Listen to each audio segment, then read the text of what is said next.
Yo, I'm Jason from Ingested, and you're watching the Vulgar Display of Podcast.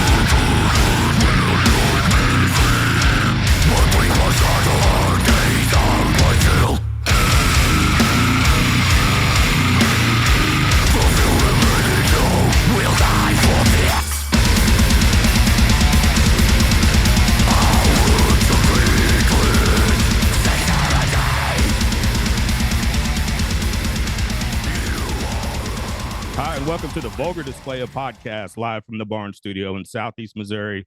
You got the Mox here, and I'm joined with a special guest online right now, literally online, Jason Evans from Ingested. Jason, how are you, man? I'm doing good, mate. I'm doing good. I'm just excited for all these cool things that we've got coming up in the very near future and for the rest of this year. So I'm just pleased to be here, mate. Thanks for having me on. Absolutely. And we off the jump here, I want to shout out your publicist, Liz from Earsplit Media, for sending us an advanced copy of this new record, The Tide and the Death and Fractured Dreams, out April 5th from Metal Blade Records.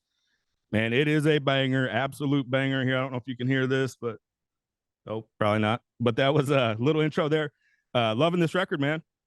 Thank you. Thank you very much. I'm really, really proud of this album. We've been sitting on it for quite a while now, to be honest. So like it's really good to finally like announce that it exists and that it's coming out and releasing singles. So yeah, I'm buzzing. Like the response to the first single and the announcement of the album and our upcoming headline tour in the UK and Europe's been really, really awesome. So yeah, I'm just buzzing at the moment, mate, to be honest. And that was going to be one of my questions. Are we? I haven't seen a tour announcement to support the record yet. I'm guessing there is one. Has that been officially announced yet? It has. It has. It was announced. I think it was the same week that we announced the album, or it might have been the week after. So yeah, we've got a headline tour, UK and Europe, and that runs through April and May, and it's us, and we're taking out Fallujah, Vulvar and Melancholia with us, so it's going to be an awesome tour. Tickets are on sale now, so get them before you can't.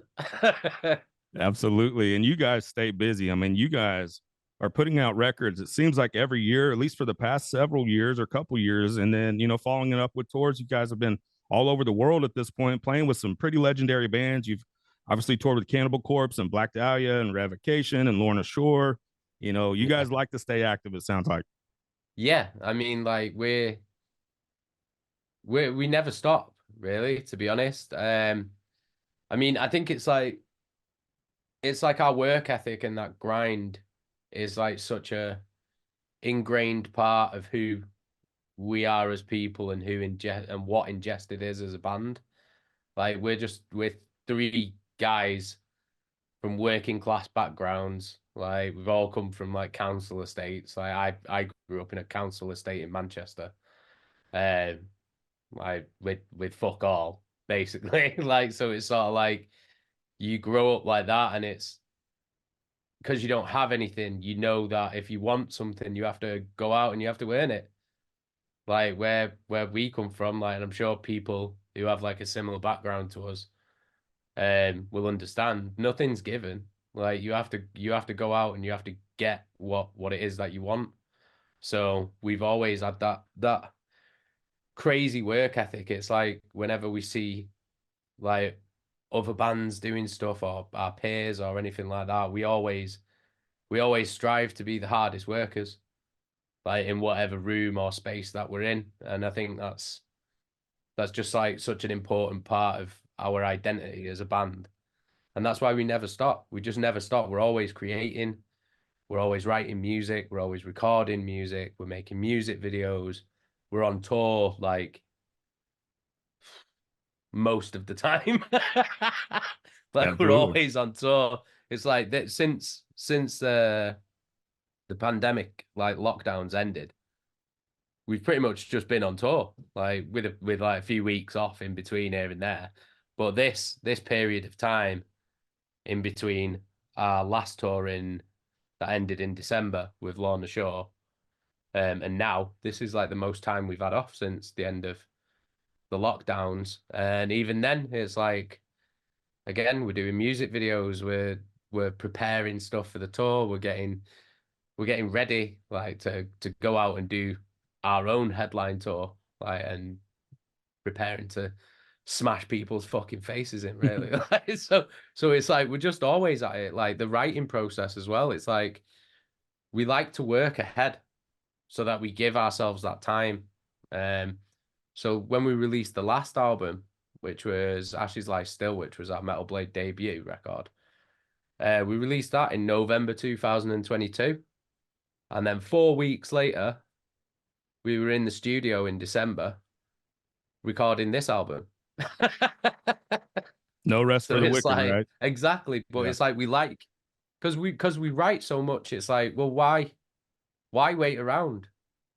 Why wait around? What's the point? We'll just record it now, and then it's done, and then we can spend the next year like touring the last album, supporting that album, whilst we're also behind the scenes preparing everything for the announcement and the release and the music videos and singles for the next album. So it just gives us time rather than us running straight up against deadlines and then things not getting done. And do you know what I mean? Like the usual, like the usual shit that you have to deal with any kind of career. It's all like everything has a schedule, everything has a deadline. But if we're working like a year ahead, then we're giving ourselves that breathing room, and we don't have to stress so much. And then that's why we still enjoy and love what we do so much and don't want to stop, because we do the work to make it easier for ourselves in the future. Do you get a laugh ever when people think that you're a new band? And maybe you are a new band to some people, but this is your seventh full length record, right? And you've been doing this Yeah. for over 10 years, right? Yeah. Even longer. It's Do nearly you get 20 a years laugh when now. people, yeah, do you get a laugh when people kind of are saying that you're a new band?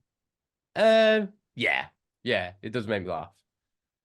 But I mean, for me, I don't really give a shit whether you think we're a new band or an old band or whatever. It's like as long as you know who we are, I couldn't give a shit. Like, do you know what I mean? Right, If right. you've been with us since the beginning, fucking amazing. Like, if you're late to the party and you've only just discovered us, that's also amazing. Yeah. Great. Like, welcome in. Like, do you know what I mean? Come on in, the water's fine.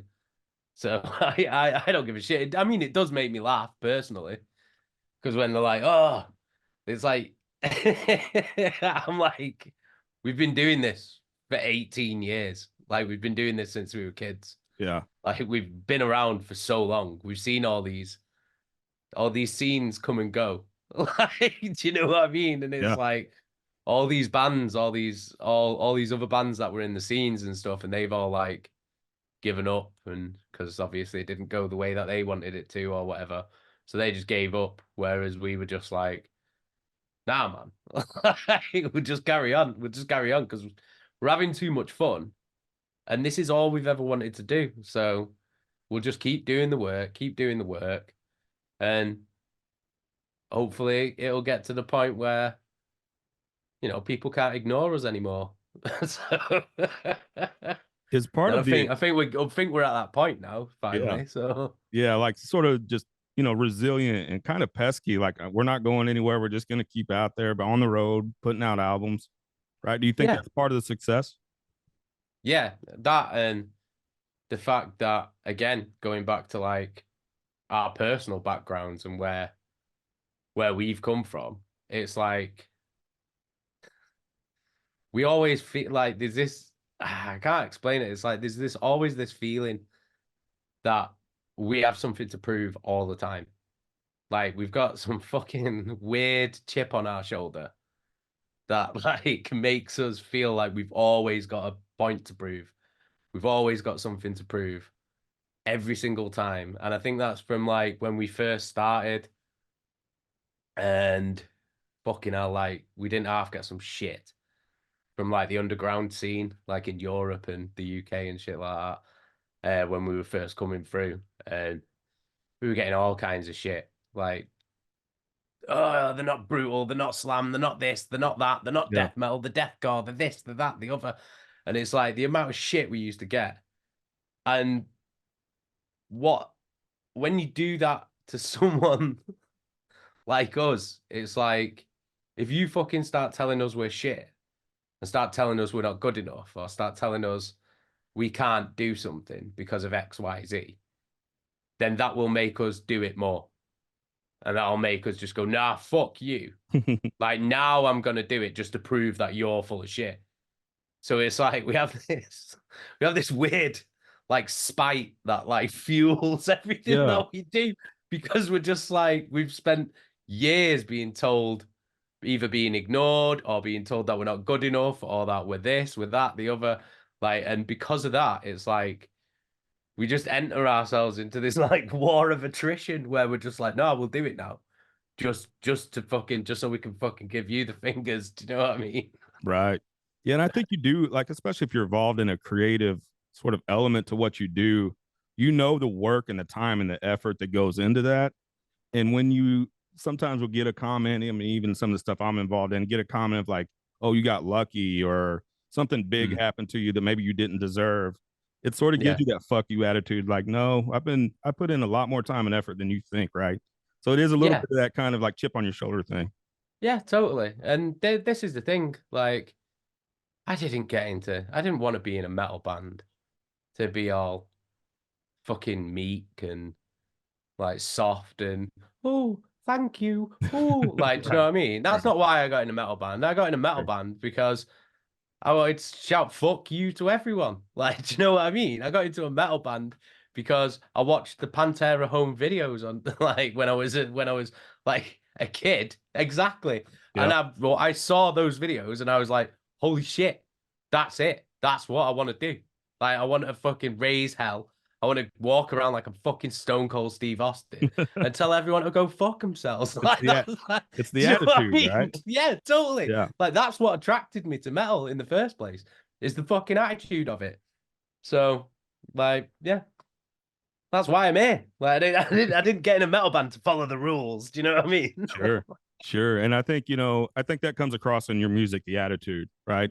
And you do have to have a little bit of that, at least like that's the metal I like too, right? I want a little bit of like, you know, little chip on your shoulder, maybe, Fuck yeah, I came here to fucking bring it, right? yeah, And absolutely.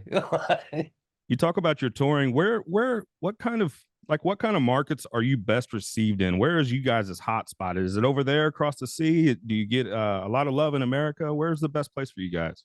I would say America, um, definitely.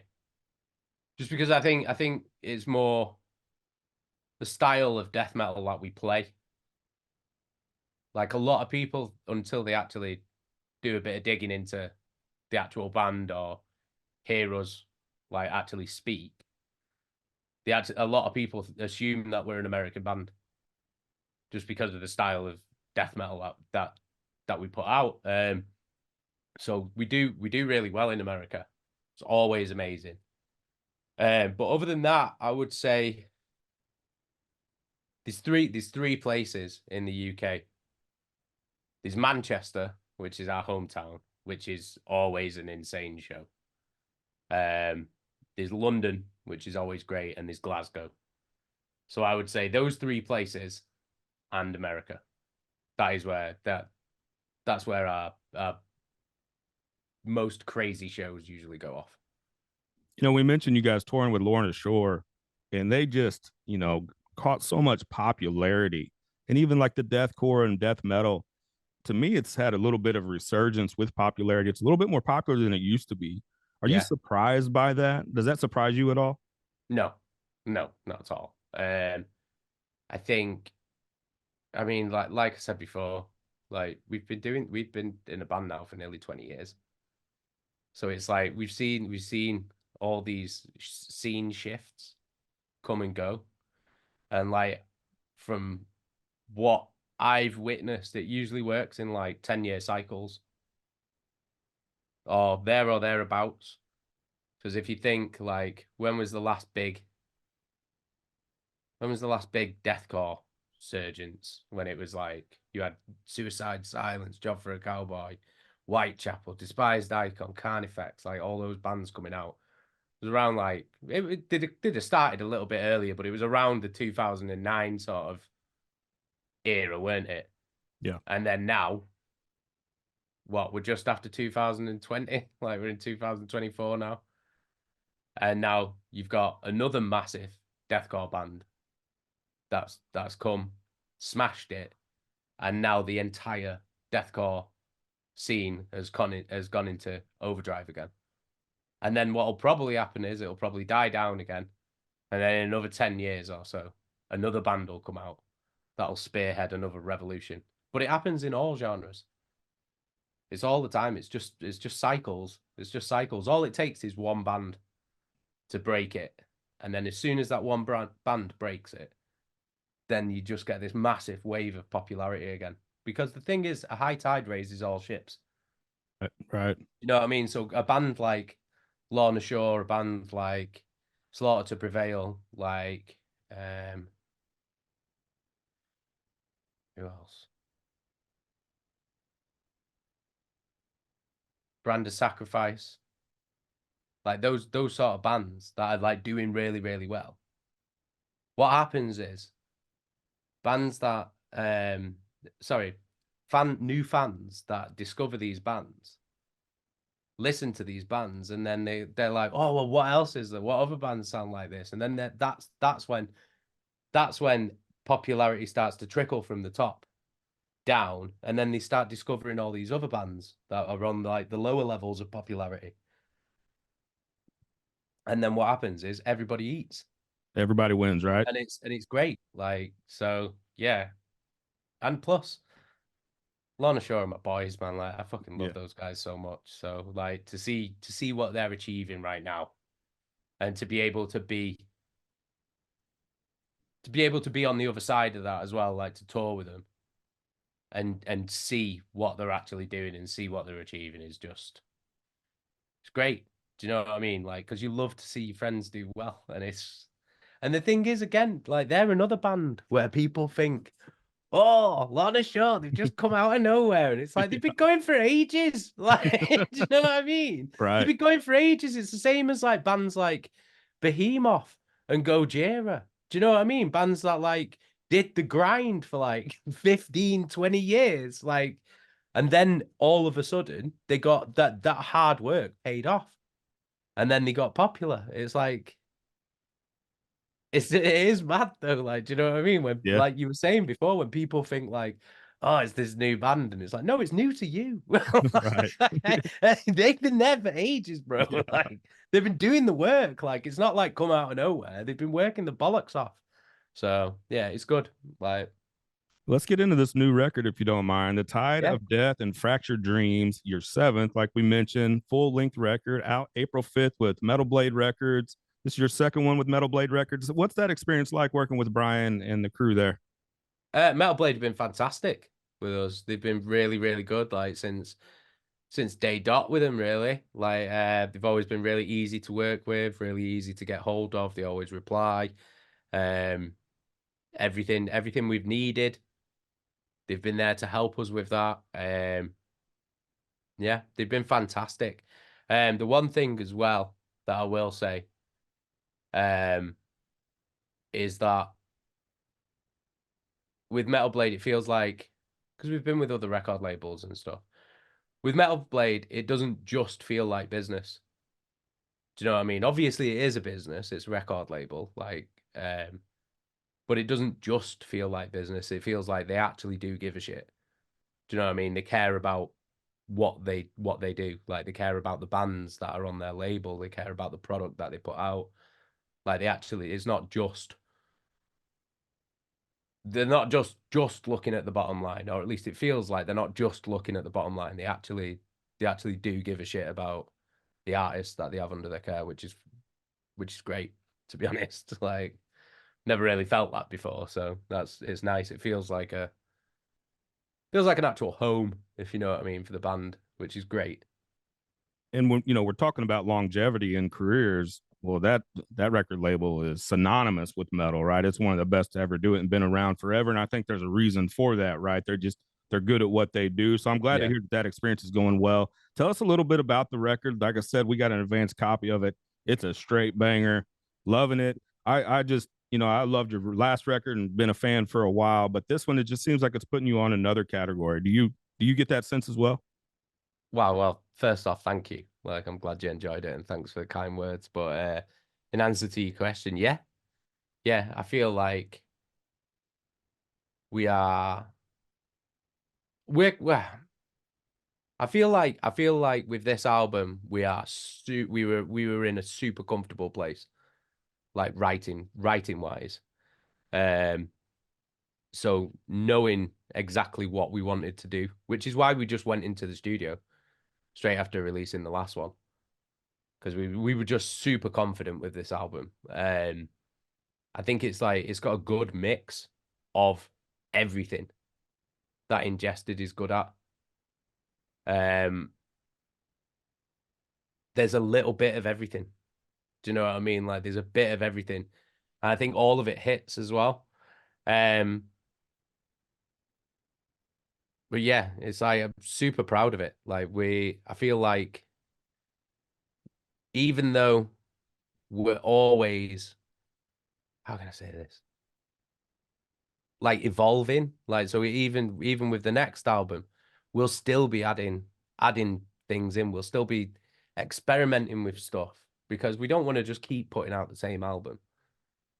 Do you know what I mean? Like, because that I think we would get bored of doing that, which is why we're always we're always adding bits in on different albums. Like the last album was different to the album before it. That album was different to the one before it. They all sound like Ingested, but there's always like an evolution from one album to the next. We're not just putting out the same old shit over and over again.